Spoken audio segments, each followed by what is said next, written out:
Alright, today I'm going to show you how to do a disc brake conversion using Scarebird's kit. I had some issues with this side. Was kind of a fight. It turned out they sent me inferior parts, which I have in turn fixed. I've converted this to a dual master cylinder off of a 69 Charger. That is a proportioning valve from a 70s big body, like C-body Mopar, and then all of the kit parts that you have to buy in that are included. I still have to do the passenger side. Come in the shop, it's destroyed. So, real basic.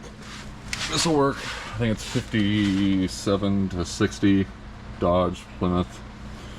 Obviously, take and remove castle nut, your bearings, and get this thing off. You won't need any of this. It's all trash at this point. Fun to do this one-handed. Obviously I have the cotter pin removed that's in here. Pull the hub off. Maybe. There we go. So normally there is brakes, but I removed this too because I had an issue with the bearing spacer that's on these things. And it would not go on, and I ended up having to use a flapper disc to grind it off. Luckily it was smooth enough I didn't nick it or anything, but you need to make sure right off the bat that you can get this thing on. I couldn't do this on the driver's side. Even now it's still kind of throwing me a little bit of issue, but I just slid it on. This is key component right here. Before you even attempt to do this, you don't want to get this stuck on like I did and have to cut it off. Let's see. It's a real tight tolerance, but I'll get this slapped on and then I'll move on from there. Okay, as soon as I set the camera down, I was able to slide it on. There'll be a slight gap in between. Now your next move will be taking the backing plate and everything off. Some of these bolts you can reuse. Other ones you're gonna have to get longer ones. Shorter ones. It's been a couple weeks since I did the other side.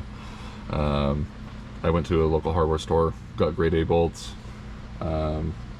It's pretty basic. Once you have this on and this is seated properly, then you can remove the backing plate, slide on their caliper mounting plate, which I'll show in a minute once I get this thing on, and then pretty much just like any other car, just slide the rotor on, new castle nut, bearings, everything, caliper bolted on, and good to go. Alright, so got everything bolted on, everything's good. So when you put this thing on, depends on what you're doing this on and your setup.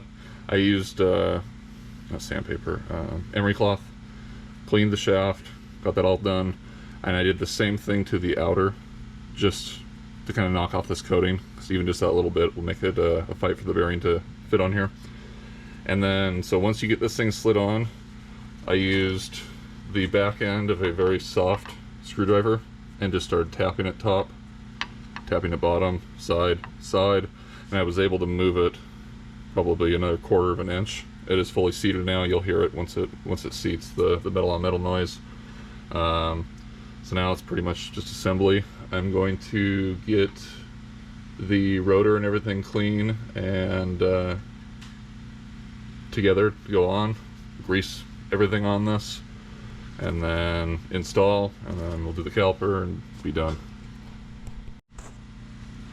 Alright, got this all lubed up, got the bearing greased and the retainer dust shield in. You can take and get this started, kind of start pushing it around by hand, get it kind of seated in there, and you can use a little block of wood and just start tapping it around in a circle till you hear it. You'll start hearing when it starts sounding solid, you know you've leveled it out. And this should go right on, just like that. So some of the pieces you will need to use from your old setup, basically your washer and the locking mechanism. You'll have a new nut and cotter pin and everything that will come with this. Some of the stuff, at least the kit I got, came with things that I said I needed to get and I didn't. Like the banjo bolts, and I don't remember, a couple other things. So just know you'll have extras. Yeah, so this washer is something you use from your existing parts. And you got castle nut. It said, that's one of the things too, it told me I needed a castle nut, but it came with a castle nut. Doesn't feel right. But this is the main need to knows with this video. I'll screw with this in a minute. And then once you get this set where you want, cotter pin down inside, then you'll hook your caliper up. And it's, the calipers I bought came with bolts, and then I bought a secondary set of bolts not knowing before I opened the boxes. And there was two different kinds for these, run Chevy Celebrity calipers, and I ended up going up with the bolts that I bought from the parts store, so over the ones that came with the calipers. Some of them are longer, some of them are shorter. You need to watch out because there is a fine gap between here, and you don't want to take and drive bolts into the backside of the rotor. So if you have any questions, I will happily answer to the best of my knowledge. Like I said, a big thing is just pay attention to those spacers. If they don't go on with these, or it says in the instructions too to heat them up to like 450 for a half an hour. If you do that and it still doesn't work, you need to contact them. They told me that they had a whole batch of inferior products made, and somehow I acquired some. So pay attention to that. The rest of this is pretty straightforward. Alright, one last thing I totally spaced about. I forgot, it's been weeks since I did the driver's side. This kit claims that it fits under stock 14-inch wheels. I have stock 14-inch wheels, and it does not clear. So I ended up having to use a flapper. And you can see, I don't know, let's see if this camera will brighten it up at all. I had to buzz down this whole area all the way down with a flapper disc to get it to clear. And what easiest solution that I found, you don't really have to worry about it, all your cylinder and everything's on this side. This is just a slab of steel. Paint it, just do a dusting of black, throw the wheel back on, put a couple nuts on it, kind of crank it down. You won't be able to move it. And then kind of back them off a little bit, start spinning the wheel around, and it'll start cutting it back down to bare metal. And that's the spots you know you need to cut. But I'm already here showing you, not so much here on the back side, slight little bit. You're just gonna have to roll the back over.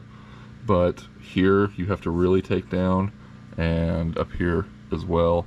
You can see there's a little triangle that was very prominent. That was probably a 1/4 inch deep, and now it's not. So more